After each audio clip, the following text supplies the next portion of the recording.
Assalamualaikum warahmatullahi wabarakatuh.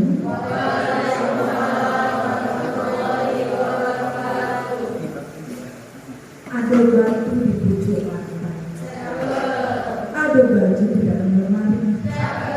Salam perkampungan ramai. Aku ulang sekali lagi. Assalamualaikum warahmatullahi wabarakatuh.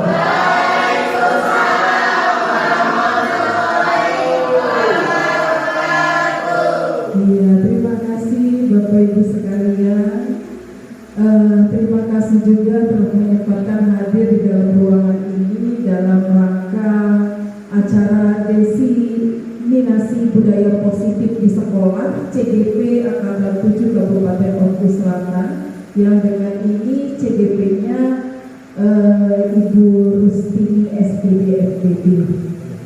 Baiklah Bapak Ibu sekalian, marilah kita buka acara kita pada hari ini dengan bersama-sama melafazkan basmalah. Selanjutnya, marilah kita dengarkan kata sambutan dari Ibu Kepala Sekolah SMA Negeri 1 Buaya Sandangaji kepada Ibu Dr. Suwani MM. Kami persilakan.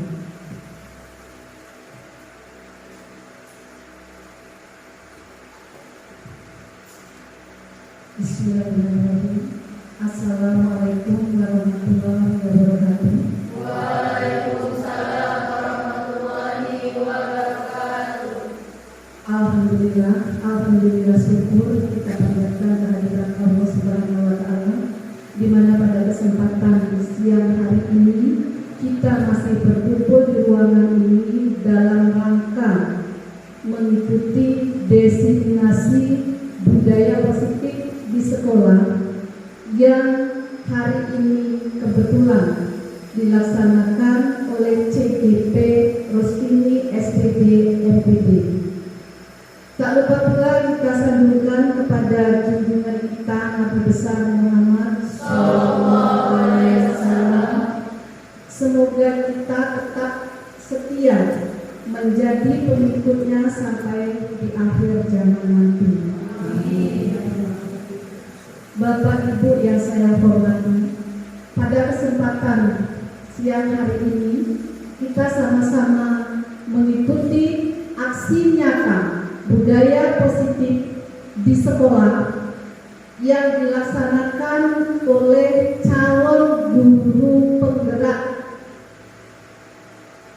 Apa itu guru penggerak? Nantinya akan dijelaskan oleh CGP yang pada hari ini melaksanakan kegiatan aksi nyata ini. Bapak Ibu yang saya hormati, saya selaku Kepala Sekolah di SMA Negeri 1 Buaya Sandangaji selalu memberi motivasi, selalu mendorong Bapak Ibu seluruhnya yang belum mengikuti kegiatan atau belum mengikuti CGP, silahkan seluruhnya mengikuti dan akan saya dukung di segala hal. Mengapa? Karena guru penggerak ini banyak sekali manfaatnya.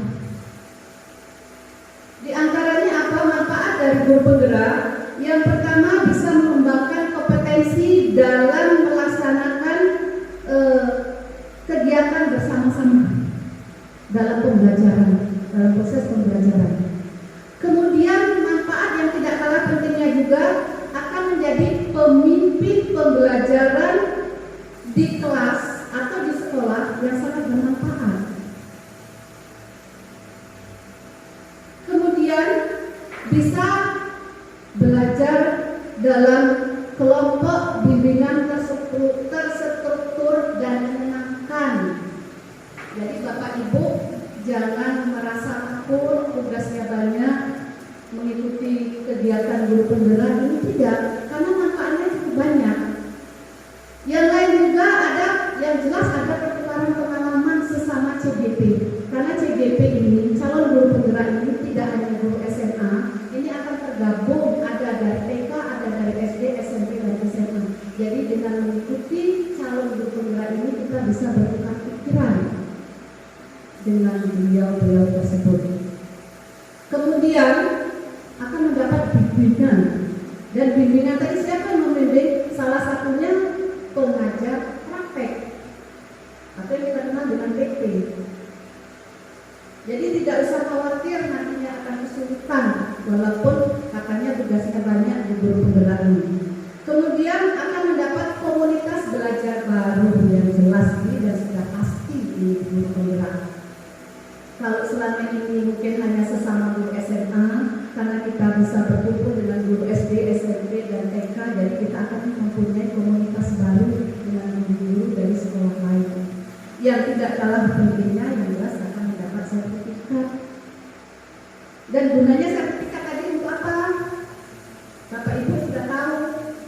Karena keuntungan dari guru penggerak ini mampu memberikan perubahan di dalam dinamika belajar pada siswa dan akan membuat metode-metode yang sangat menyenangkan nantinya di dalam kelas.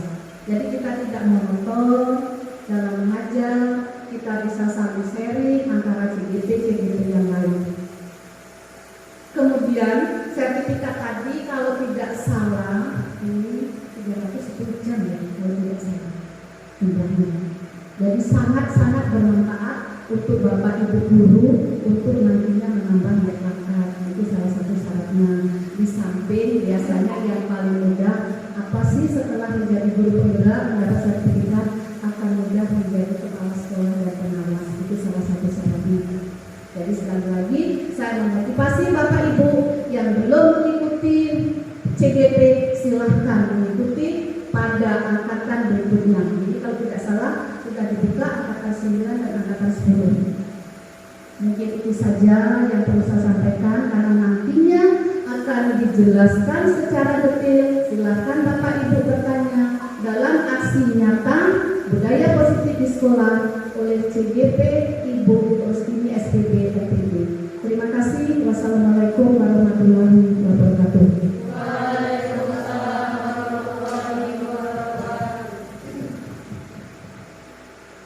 Baiklah Bapak Ibu, itu tadi kata sambutan dari Ibu Kepala Sekolah SMA Negeri 1 Buaya Sakangaji. Selanjutnya tidak afdol apabila kegiatan kita pada hari ini tidak diawali dengan doa. Marilah kita dengarkan bersama-sama, kita angkat tangan sambil berdoa yang akan dipimpin oleh Bapak Rizky Firda. Kepada Bapak kami persilakan.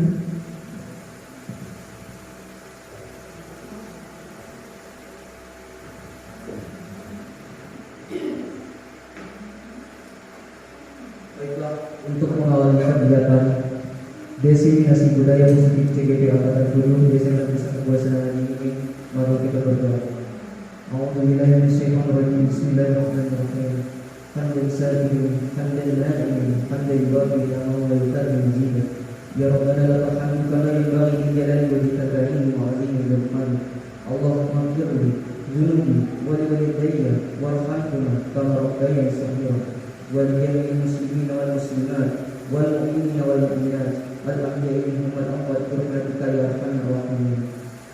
اللهم إنا نسألك سلامة الفكر وعافية في الجسد وزيادة في العلم وبركة في الرزق وتوبة قبل الموت ورحمة عند الموت ومغفرة بعد الموت.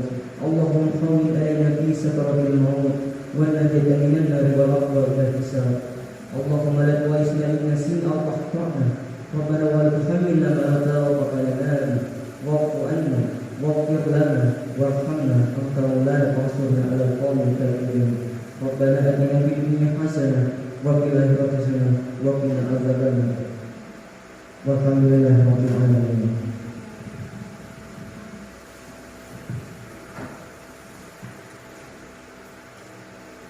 Bapak Ibu sekalian, sebelum kita masuk ke acara ini, marilah kita tutup terlebih dahulu acara pembukaan kita pada hari ini dengan bersama-sama melafazkan hamdalah. Jalan-jalan ke kota Mekah, pengen sembahyang berlamu-lamu. Semoga acara hari ini membawa berkah untuk kita di sini galau-galau. Amin ya rabbal alamin. Baiklah, Bapak Ibu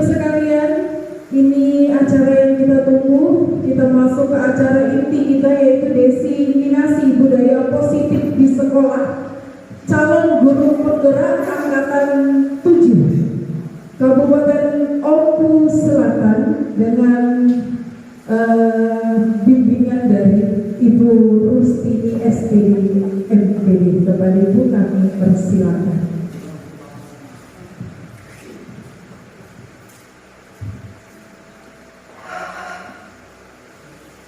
Assalamualaikum warahmatullahi wabarakatuh.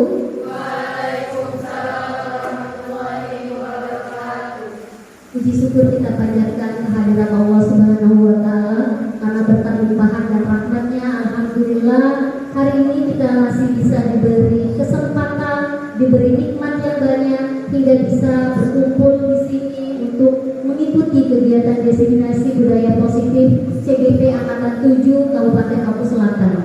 Salawat serta salam tak lupa pula kita haturkan kepada junjungan kita Nabi besar kita Muhammad SAW beserta keluarga, sahabat dan pengikutnya hingga akhir zaman.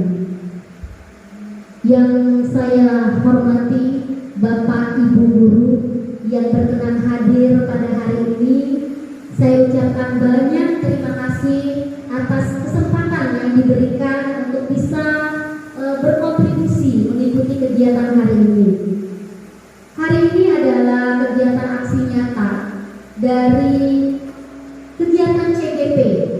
CGP ini dimulai pada bulan Oktober, ya, bulan Oktober, kemudian November, dan ini baru selesai modul 1. Modul 1 itu terdiri dari 1.1 sampai dengan 1.4. Dan budaya positif ini adalah modul pada 1.4.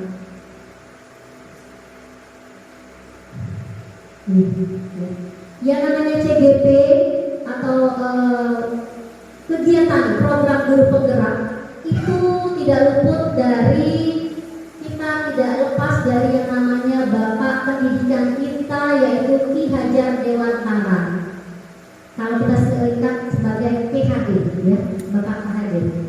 Nah, tujuan pendidikan dari Ki Hajar Dewantara ini adalah dia menuntut segala, bukan menuntut, tapi menuntun segala kodrat yang ada pada anak agar dapat mencapai keselamatan dan kebahagiaan setingginya sebagai manusia maupun sebagai anggota masyarakat. Ini tujuannya.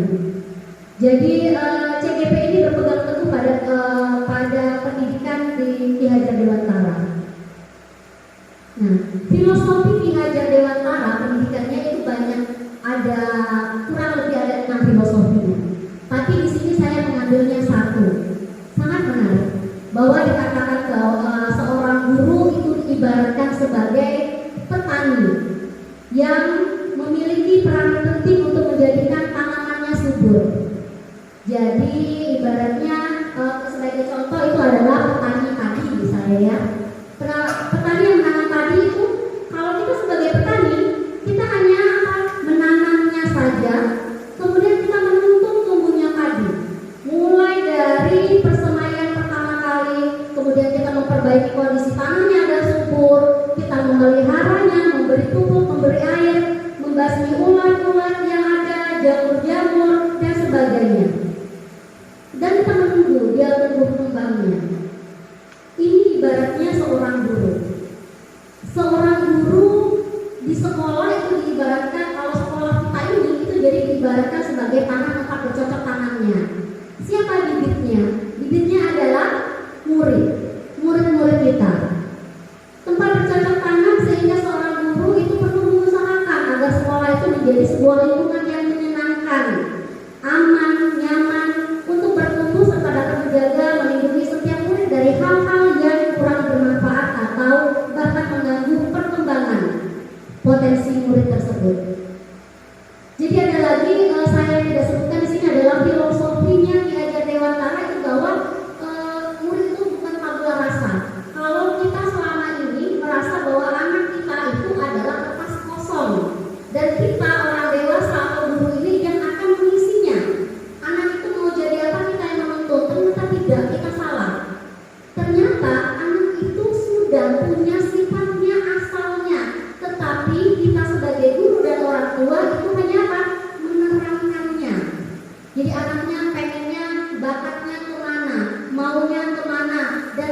bagi guru itu adalah menuntunnya untuk dia mau jadi apa, seperti itu. Nah, kalau tadi sekolah sebagai lahannya, maka tanggung jawab seorang guru adalah sebagai bagaimana menciptakan suatu lingkungan yang positif yang terdiri dari warga sekolah yang saling mendukung, kemudian saling belajar, saling bekerja sama, sehingga menciptakan kebiasaan-kebiasaan yang baik. Dari kebiasaan baik itu akan tumbuh menjadi karakter yang baik warga sekolah. Siapa warga sekolah? Semuanya, mulai dari guru, tata usaha, siswa, dan stakeholder yang lainnya. Dan pada akhirnya akan membentuk suatu budaya yang positif. Pertanyaannya, apakah sekolah kita sudah menciptakan budaya positif? Itu pertanyaan kita. Apa sih budaya positif? Kalau yang di kata-kata yang lama itu disiplin positif, hampir sama dengan budaya positif. Budaya positif di sekolah adalah nilai-nilai keyakinan, dan kebiasaan-kebiasaan di sekolah yang berpihak pada murid dapat berkembang menjadi pribadi yang kritis. Jadi muridnya itu berkembang menjadi pribadi yang kritis, tetapi penuh hormat dan tanggung jawab. Itu budaya positif tidak tertutup di sekolah kita. Bagaimana cara kita menciptakan atau mewujudkan budaya positif di sekolah kita? Apa caranya? Yang pertama, budaya positif akan tercipta jika kita merubah paradigma. Apa itu paradigma? Pemikiran kita sebagai seorang guru. Kata Stephen R. Covey dalam Principle Center Leadership-nya di tahun bukunya dia 1999, dia mengatakan bahwa bila kita ingin membuat kemajuan perlahan, sedikit-sedikit, ubahlah sikap atau perilaku Anda.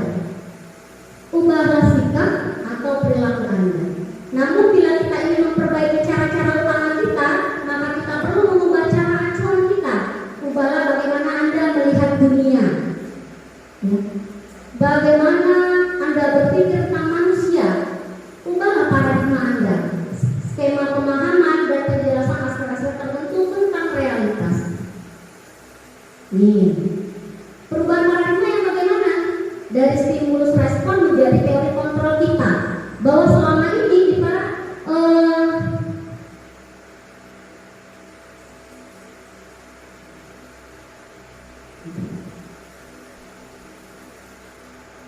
stimulus responnya apa?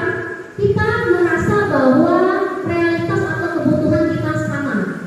Seringkali kita menyatakan sama baik dia sama aku kebutuhannya. Padahal sebenarnya apa realitasnya? Kontrol kita adalah bahwa kebutuhan kita masing-masing orang itu berbeda. Anak-anak kita itu berbeda-beda kebutuhannya satu dengan yang lainnya. Kemudian kita mengubah orang agar berpandangan sama dengan kita. Kita selalu mikir itu pokoknya biru. Belum tentu orang melihat itu biru. Maka kontrolnya adalah semua orang memiliki gambaran yang berbeda, yang tentang apa yang dilihat dan apa yang dipikirkannya. Kemudian yang ketiga, kita mengubah orang agar berpandangan yang sama dengan kita. Padahal harusnya kita itu berusaha memahami pandangan orang lain tentang dunia. Perilaku buruk terlihat sebagai suatu kesalahan. Selama ini seperti itu. Apa yang buruk pasti suatu kesalahan. Padahal sebenarnya apa? Ketika orang berperilaku buruk maupun baik, itu semuanya memiliki tujuan, memiliki alasannya. Jadi kita tuh jangan selalu menjudge orang, oh dia itu buruk, kemudian itu adalah kesalahannya begitu. Kemudian lagi orang lain bisa mengontrol saya, dan saya bisa mengontrol orang lain. Ternyata tidak bisa. Hanya diri kita sendirilah yang bisa mengontrol kita, dan orang lain tidak bisa mengontrol kita. Begitu juga perilaku kita dengan anak-anak sebenarnya. Ini sebenarnya keren. Saya juga baru di CGP ini, ternyata seperti itu. Karena berpikir, saya pikirkan selama ini salah. Ya. Kemudian selain paradigma, kata disiplin. Kita sudah biasa ya sama bersama lagi ini mengeluhkan disiplin. Apa sih disiplin ya? Apa yang terbayang atau terlintas di benak kita ketika kita berpikir atau melihat atau mendengar kata disiplin? Pasti katanya disiplin itu adalah tata tertib. Disiplin itu teratur. Kalau sudah disiplin teratur. Kemudian kepatuhan pada peraturan. Atau kadang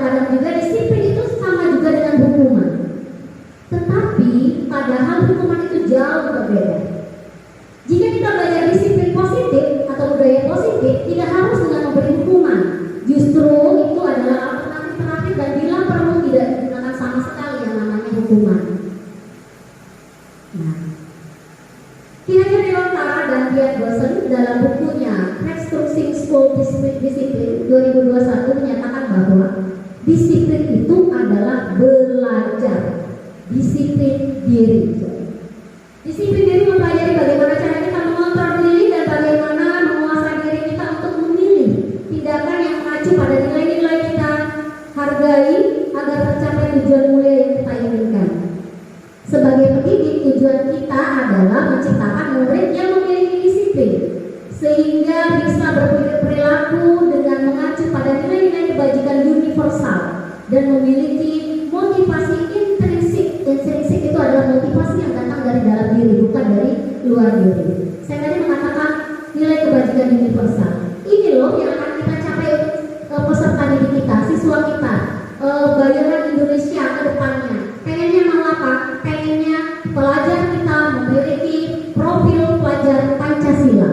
Apa itu profil pelajar Pancasila? Ada 6 profilnya. Yang pertama, beriman, bertakwa kepada Tuhan Yang Maha Esa dan berakhlak mulia. Itu yang pertama.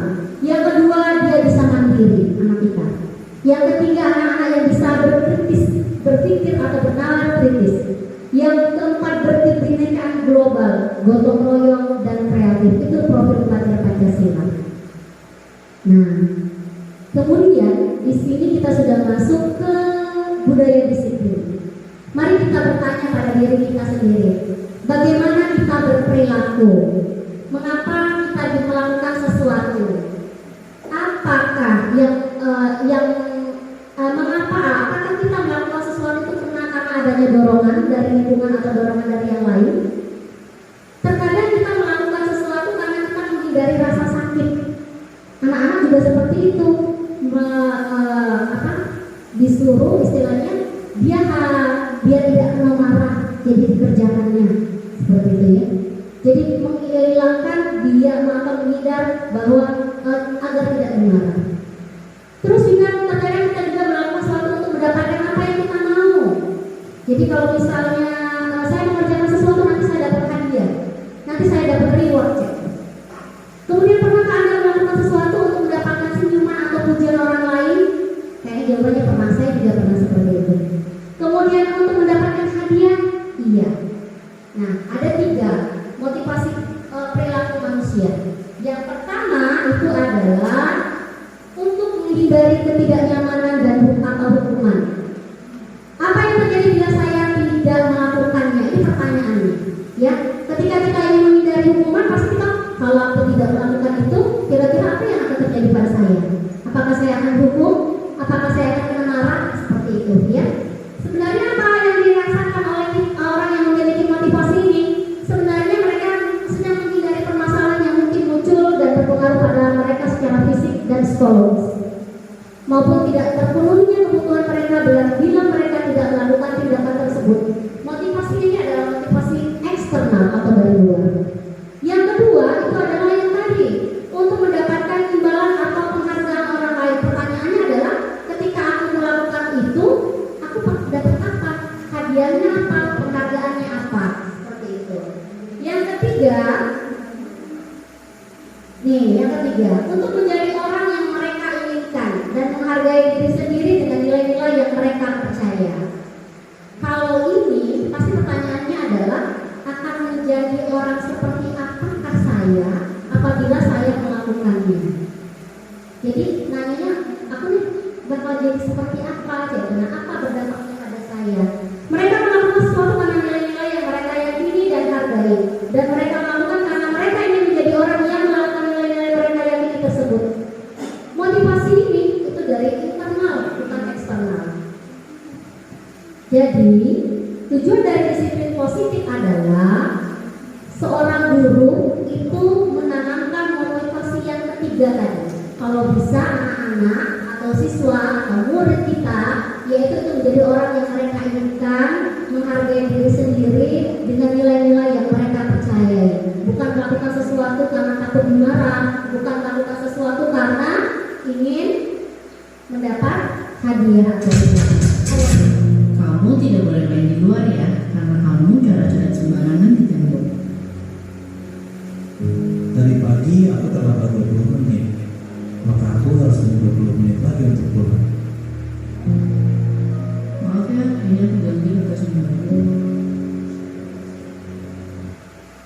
ini juga judulnya hukuman, konsekuensi, restitusi. Ya, sudah familiar dengan kata-kata hukuman? Iya. Konsekuensi? Iya. Restitusi? Belum. Mungkin baru kenal restitusi ya. Oke. Sebelum ke situ saya ulang lagi. Yang tadi. Kamu tidak boleh main di luar ya, karena kamu coret-coret sembarangan di kantor. Tadi pagi aku terlambat 20 menit, maka aku harus tunggu 20 menit lagi untuk pulang. Maaf ya, ini aku ganggu atau semua.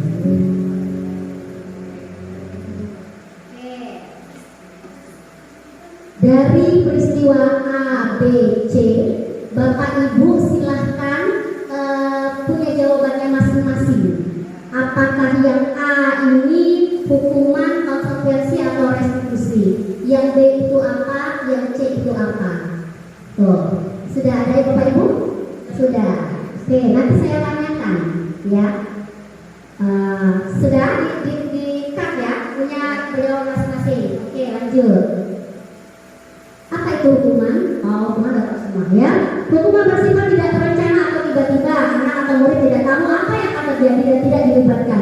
Hukuman bersifat satu arah dari pihak guru yang memberikan dan murid yang menerima sesuatu hukuman tanpa melalui suatu kesepakatan atau pengarahan dari pihak guru, baik sebelum maupun sesudahnya. Jadi tiba-tiba hukuman, ya. Hukuman yang diberikan bisa berupa fisik maupun psikis. Fisik itu biasanya disuruh lari keliling lapangan, misalnya kalau lagi atau psikis dia sering dimarahi. Murid atau anak disakiti oleh suatu perbuatan atau kata-kata, itu hukuman. Konsekuensi, apa itu konsekuensi? Konsekuensi itu sudah terencana atau sudah disepakati, sudah dibahas dan disetujui oleh murid dan guru. Umumnya bentuk-bentuk konsekuensi dibuat oleh pihak guru atau sekolah dan murid sudah mengetahui sebelumnya konsekuensi itu.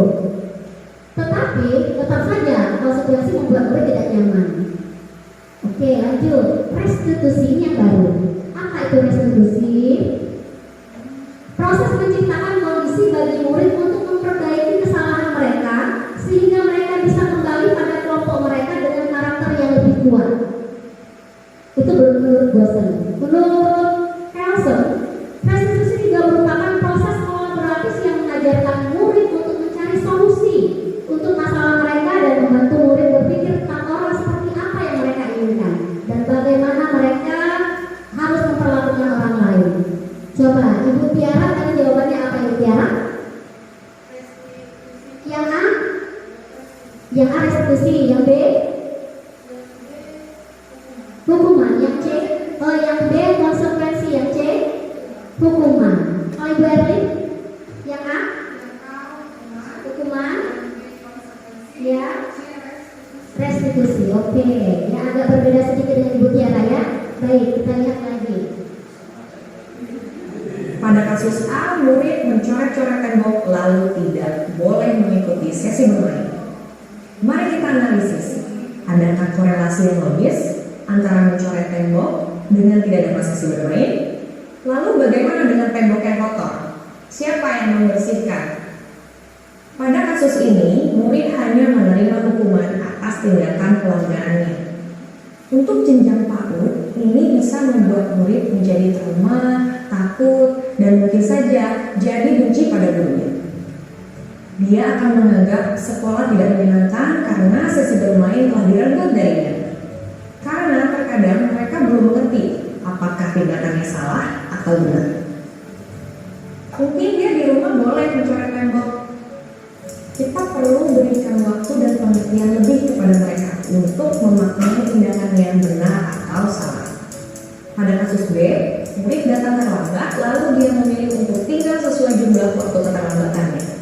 Jika tidak ada proses diskusi tentang mengapa dia terlambat dan bagaimana dia bisa mengatasinya agar besok bisa tepat waktu, maka ini adalah bentuk konsekuensi.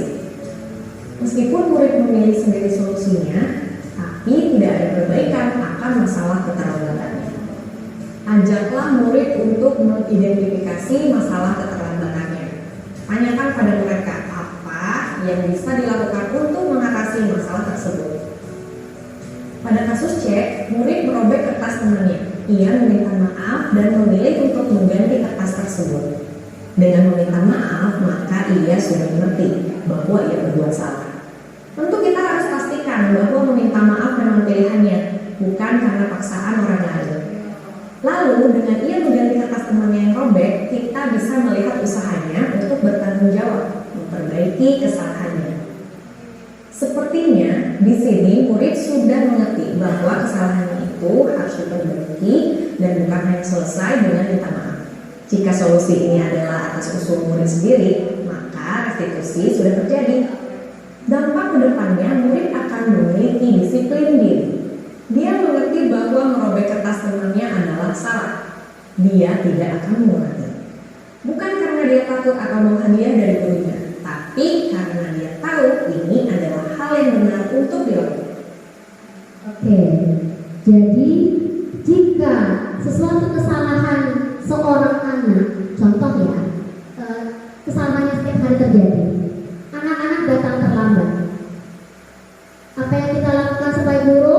Lari keliling lapangan, ya seperti itu, atau bersihkan WC, seperti itu. Jadi itu sebenarnya adalah hukuman. Kesalahan dengan yang dikonsekuensikan atau yang diberikan kepada dia tidak ada sangkut pautnya. Jadi kalau misalnya terlambat itu dia ada kesalahannya karena terlambat, kemudian dihukuman karena bersihkan WC, itu tidak ada sama sekali. Nah itulah yang namanya hukuman.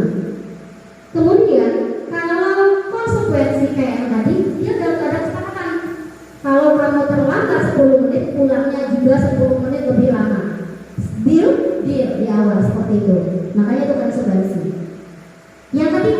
Yang ketiga jika permasalahan itu solusinya dia sendiri yang ngomong. Baik Bu, saya akan minta maaf karena saya sudah merobek kertas teman dan sebagainya, atau Bu, saya akan seperti ini, maka itu sudah melakukan sebuah restitusi. Jadi kita ini nanti di guru penggerak ini dicoba untuk menjadi seorang guru yang tidak suka marah. Nanya dulu dong, gitu ya. Nah sekarang ini ada hukuman atau konsekuensi. Yang pertama, mencatat 100 kali dalam buku kalimat saya tidak akan terlambat lagi karena terlambat ke sekolah dan terlambat datang ke sekolah Ibu Rina. Ini nomor 1 apa? Hukuman atau konsekuensi? Hukuman. Oke. Lari mengelilingi lapangan basket 2 kali karena terlambat hadir sekolah Ibu Ica. Hukuman. Kemudian membersihkan coretan yang dibuatnya di meja tulis. Ibu Dea. Restitusi. Benar?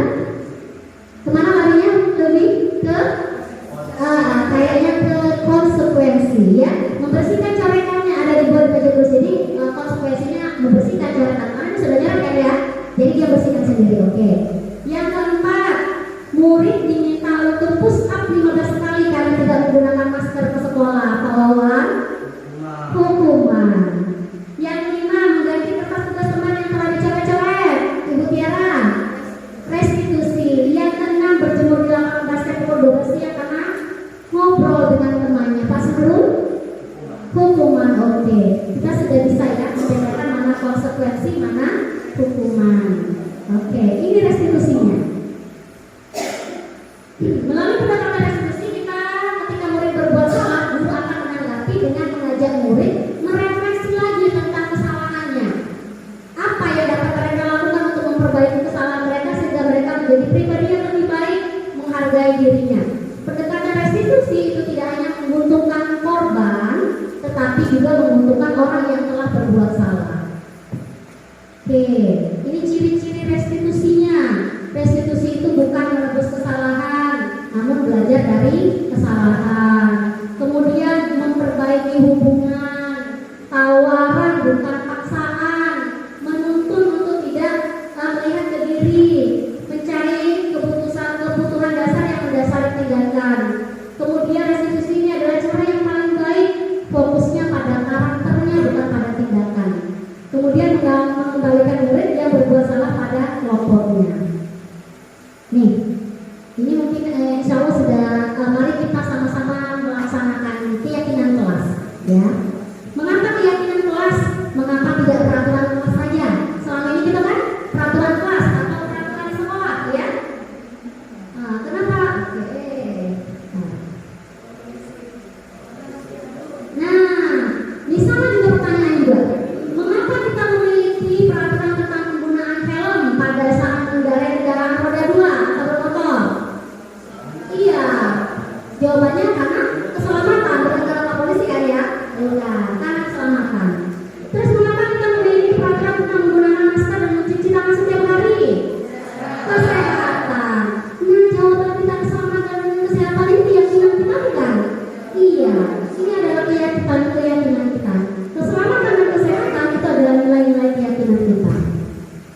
Iya, yakin keyakinan kelas itu bersifatnya lebih abstrak, terus berupa pernyataan-pernyataan universal, kemudian senantiasa dibuat dalam bentuk positif dan lainnya.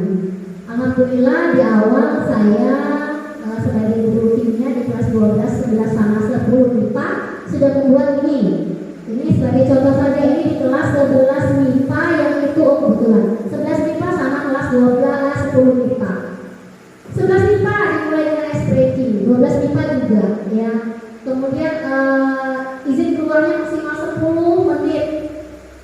Kemudian maksimalnya juga lebih kurang 2 orang. Ini dilakukan apa?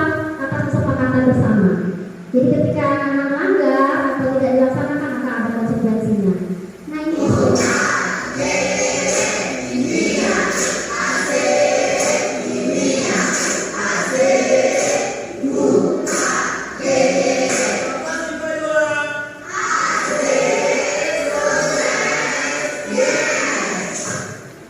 kelas 12 MIPA 2. Yang ini ada ya.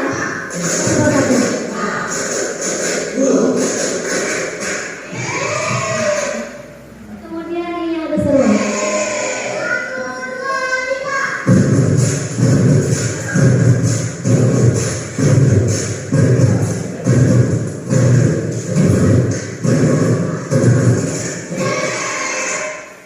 Ini adalah SDP yang kami mulai ketika di awal pembelajaran. Banyak lagi sebenarnya videonya, tapi saya hanya menampilkan 3 saja. Dan ini adalah kreativitas dari anak-anak sendiri, bukan dari saya. Jadi silakan anak berkreativitas. Kalau namanya anak SMA tuh, wah subhanallah ya kreativitasnya. Ini ternyata kita memiliki 5 kebutuhan dasar. Pertama, bertahan hidup, kasih sayang dan rasa diterima. Kita tuh pengennya kayak itu. Kemudian pengennya penguasaan, menjadi seorang penguasa, kebebasan dan kesenangan. Ini yang tadi. Kasus A adalah murid TK mencoret-coret tembok. Jika alasannya karena iseng dan bosan, maka dia mencari kebebasan.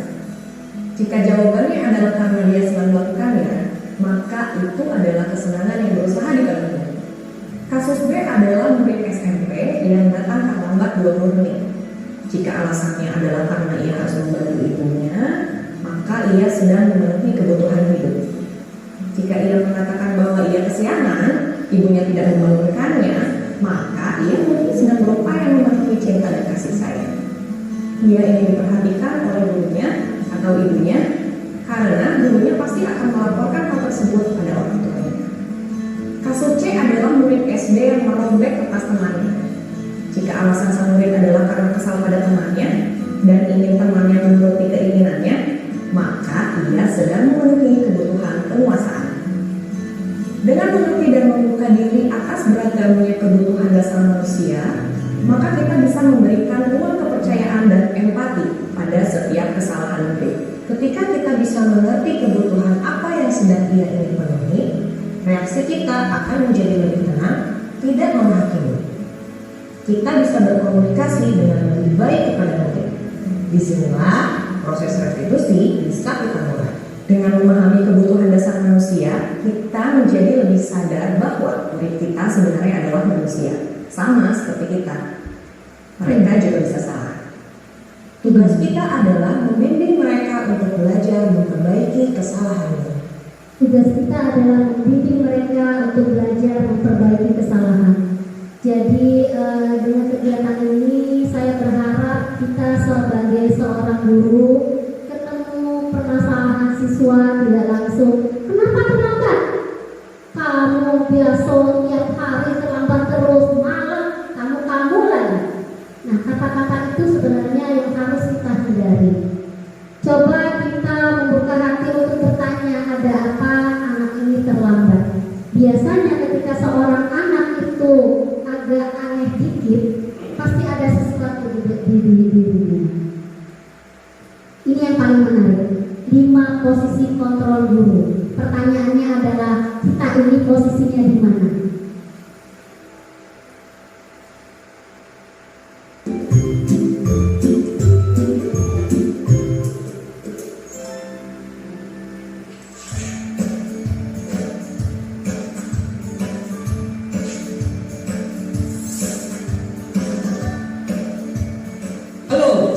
Bu Guru hebat.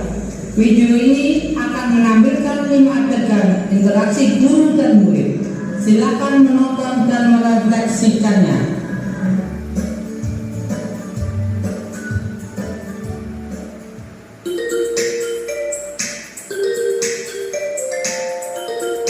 Pagi anak-anak, silakan PR yang kemarin ibu berikan diletakkan di meja. Anton, kamu sudah mengerjakan belum? Belum mengerjakan. Kamu apa? Kamu selalu ya mengerjain PR. Sekarang kamu duduk di depan, lalu tulis. Saya berjanji tidak akan mengulangi lagi. Saya berjanji akan berusaha menjadi murid yang rajin belajar sampai pelajaran saya selesai. Ada yang seperti itu?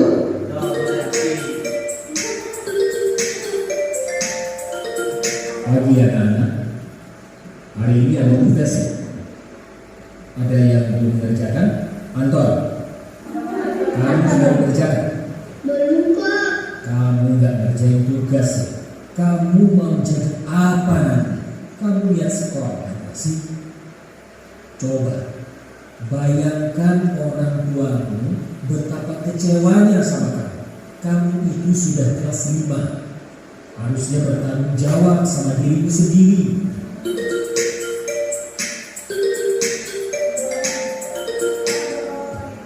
Maaf Bu, saya terlambat. Ya udah, nanti jangan diulangi lagi ya. Kalau kamu rajin, ibu senang lihatnya.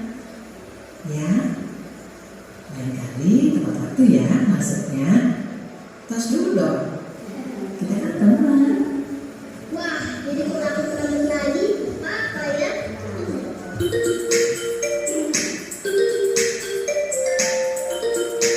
Kamu kok nggak pakai baju olahraga? Bapak catat, kamu sudah 3 kali loh nggak ikut olahraga bulan ini. Iya Pak, udah 3 kali berarti saya dapat sanksi Pak.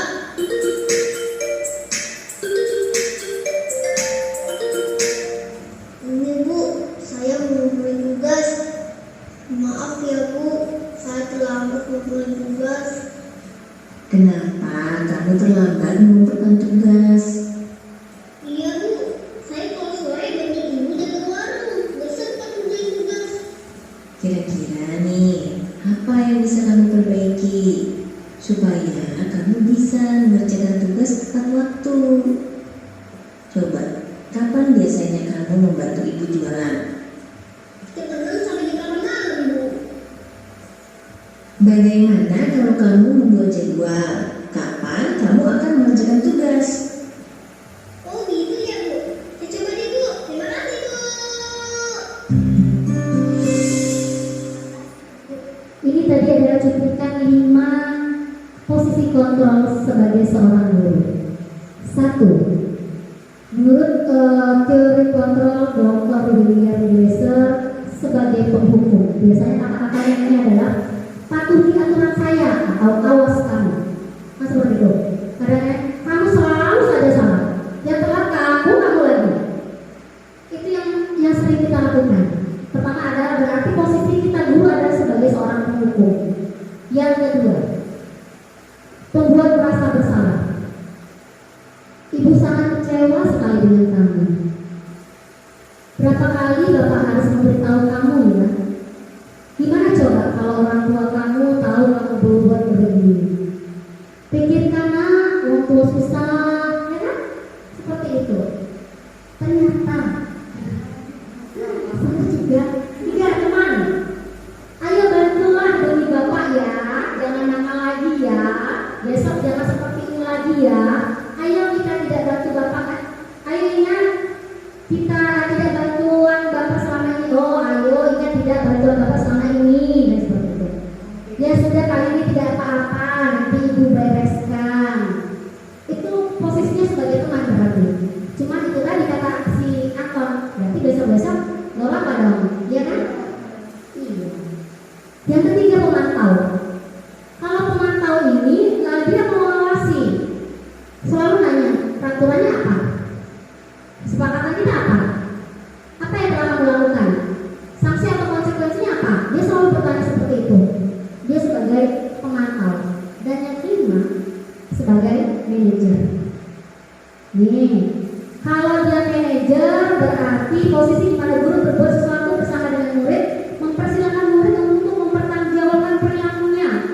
murid agar dapat menemukan solusi atas permasalahannya sendiri.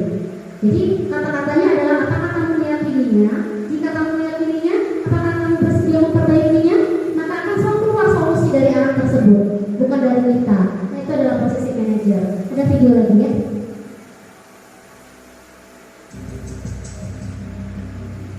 Siapakah ini?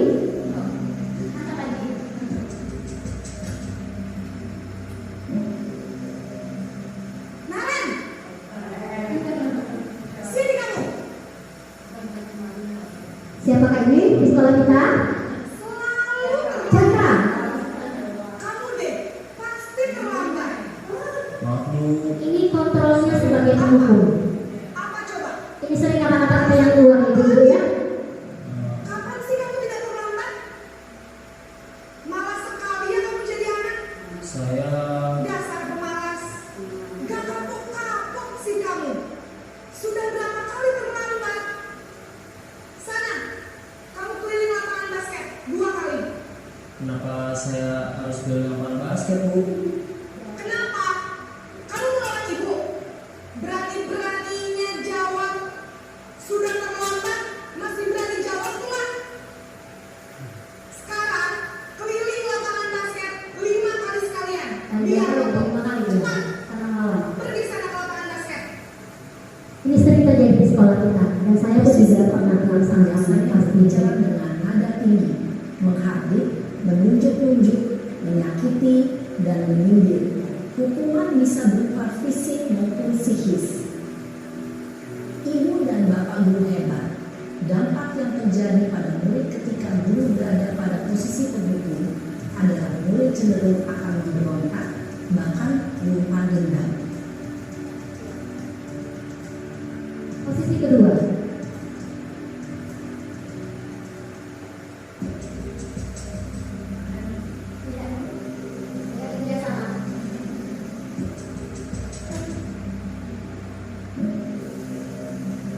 Naren,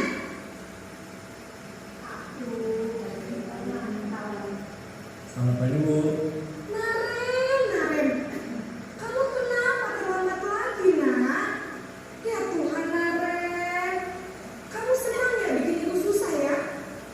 Kalau kamu terlambat lagi, nanti ibu yang ditegur bapak kepala sekolah, nak. Disangka ibu tidak bisa membina kamu. Duh, gimana ini?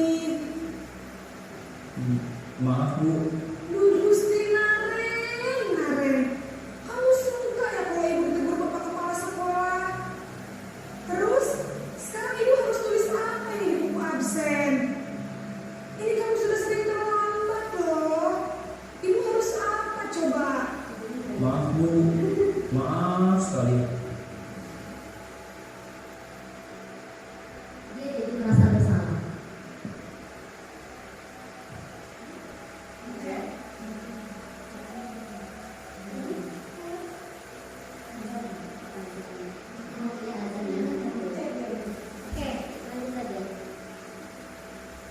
Nah, saya akan bertanya dengan Bapak Ibu sekalian, jika kata-kata ini yang keluar, saya kecewa sekali dengan kamu, berarti posisinya sebagai apa?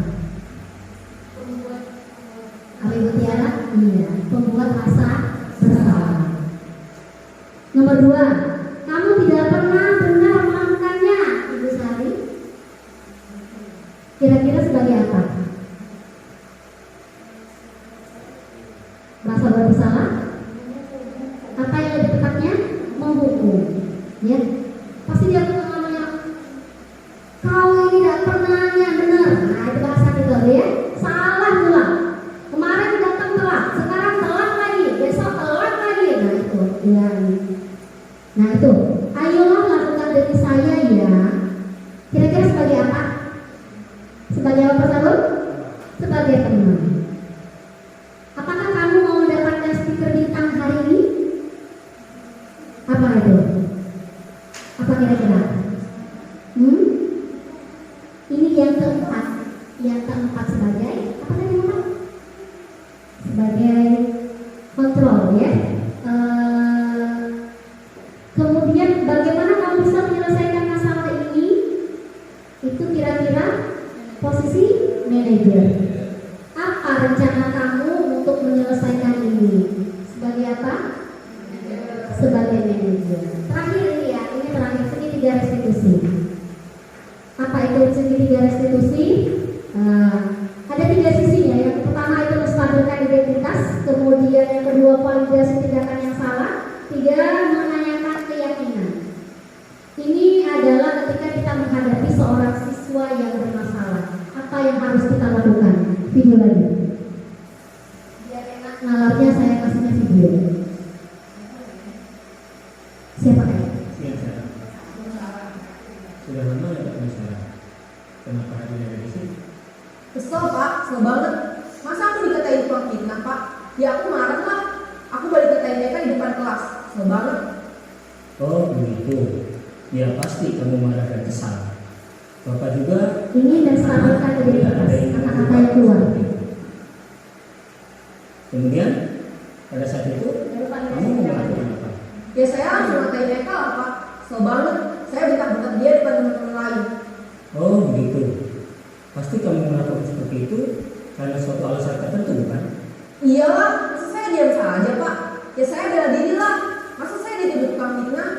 Ya wajar lah.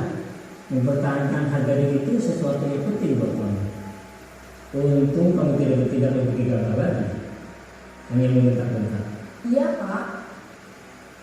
Untung saya masih bersabar dan hanya meminta saja. Sudah gemes padahal. Saya pasti bela diri lah. Ya pasti ya. Tapi kamu memilih untuk tetap bertahan dan bersabar. Kamu memilih untuk tidak berbuat lebih parah lagi bukan? Iya. Nah, sekarang coba kita lihat lagi.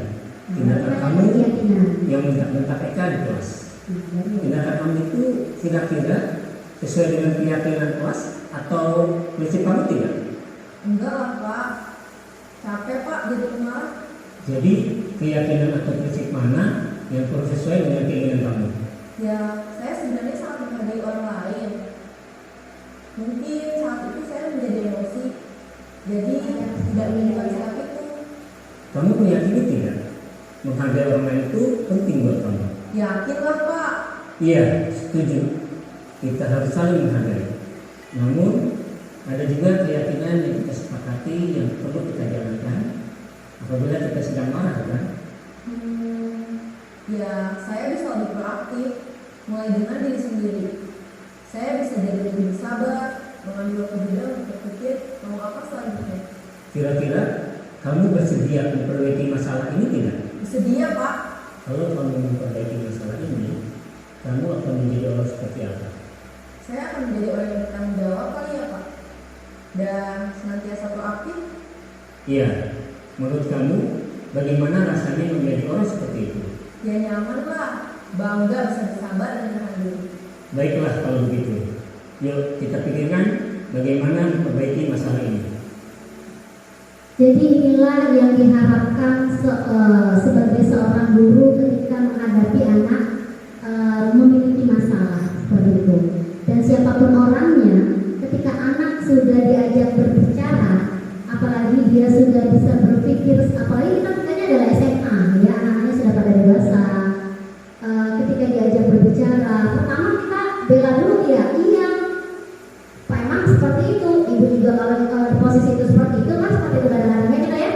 Baru setelah dia down, sudah cool down, artinya sudah tenang, baru dilanjutkan lagi. Nah ini saya mau sebenarnya ini ada video kasus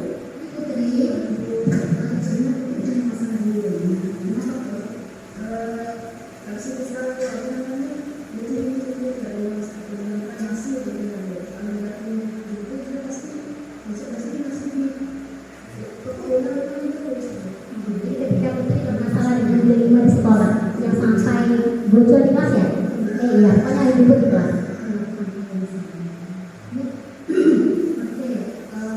Kamu melakukan hal itu ada alasannya gitu? Kenapa? Karena dia masih klarifikasi dia tidak kan yang begitu.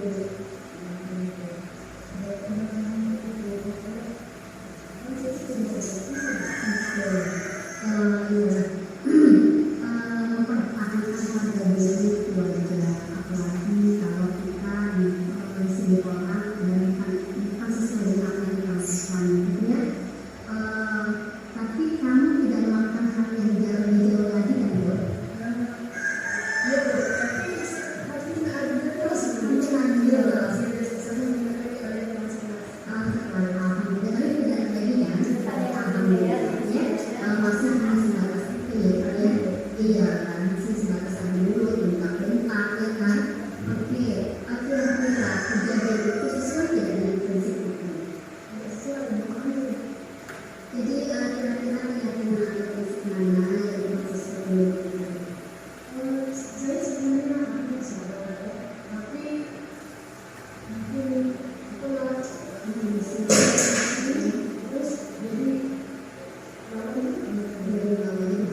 yang terjadi di salah satu anak kita. Jadi saya berusaha untuk bisa tidak melaksanakan segitiga restitusi seperti itu yang sudah diajarkan. Jadi menanyakan keyakinan, permasalahan dan sebagainya. Oke, cukup sekian. Ini materi terakhirnya sampai ke segitiga restitusi. Jadi budaya positif ini yang pertama saya ulangi, kita harus merubah paradigma kita. Kita maunya menjadi guru seperti apa? Itu yang pertama. Kemudian bagaimana kita menyikapi atau bagaimana kita menjadi seorang guru? Posisi kita sebagai apa? Karena yang terbaik adalah sebagai posisi manajer. Kemudian selama ini kita bisa belajar, karena ini satu hal lagi. Tadi saya ingin sampaikan bahwa di motivasi di awal guru penggerak itu serius. Pertama memang kalau saya pribadi pengennya motivasi itu saya pengen jadi pintar lah istilahnya ya. Tapi tidak menutup kemungkinan kalau kata orang, oh dapat sertifikatnya karena hadiah karena imbalan. Tetapi setelah kesini mantap ya, pemikiran kita berubah. Pokoknya bismillah dijalannya. Ayo ibu-ibu, bapak-bapak, yuk kita ikut kegiatan guru penggerak ini. Walaupun menyita waktu yang masya Allah ya, tapi manfaatnya sangat banyak sekali. Semakin banyak guru penggerak di sekolah kita, maka sekolah kita akan menjadi sekolah penggerak, sekolah yang terbaik dan akan tercipta budaya positif, sehingga siswa kita akan menjadi apa tadi? Seorang yang berpikir kritis, tetapi memiliki tanggung jawab dan rasa hormat, seperti itu. Sekian dari saya, sosialisasi atau diseminasi atau aksi nyata dari budaya positif kegiatan CGP modul 1.4. Mohon maaf jika ada kesalahan. Wassalamualaikum warahmatullahi wabarakatuh. Saya kembalikan lagi kepada MC.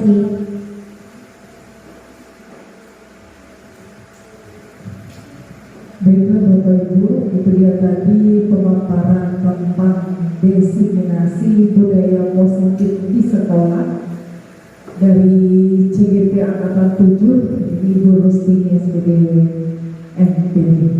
Silakan Bapak Ibu, di sini kami ada sesi pertanyaan. Mungkin ada dari Bapak Ibu sekalian setelah mendengarkan pemaparan tadi ada yang mau ditanyakan. Silakan boleh bertanya secara langsung.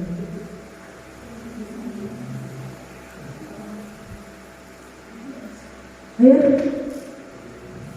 Ibu siapa?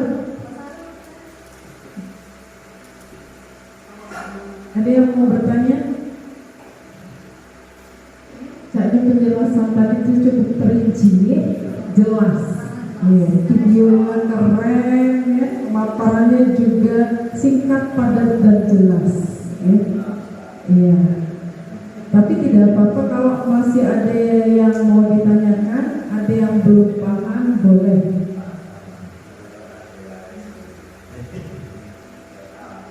Silakan Bapak Ibu, apa saja yang mau didiskusikan?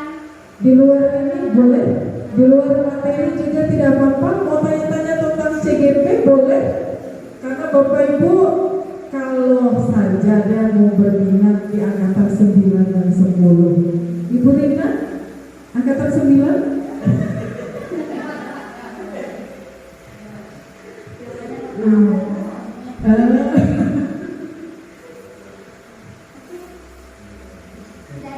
Tidak ada? Semua bisa, semuanya sudah jelas?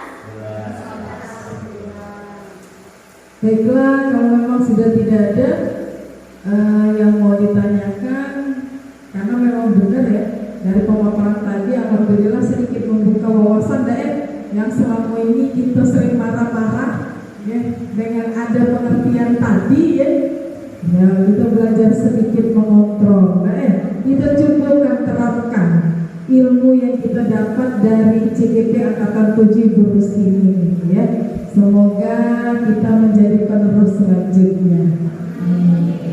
Baiklah Bapak Ibu sekalian, itulah tadi ya pemaparan singkat tentang diseminasi budaya positif di sekolah oleh Ibu Rustini SPD MPD dengan berakhirnya kegiatan kita pada hari ini ya, apalagi langsung ditutup tadi, alhamdulillah dengan video yang membuat kita bisa membedakan mana yang baik, mana yang tidak ya.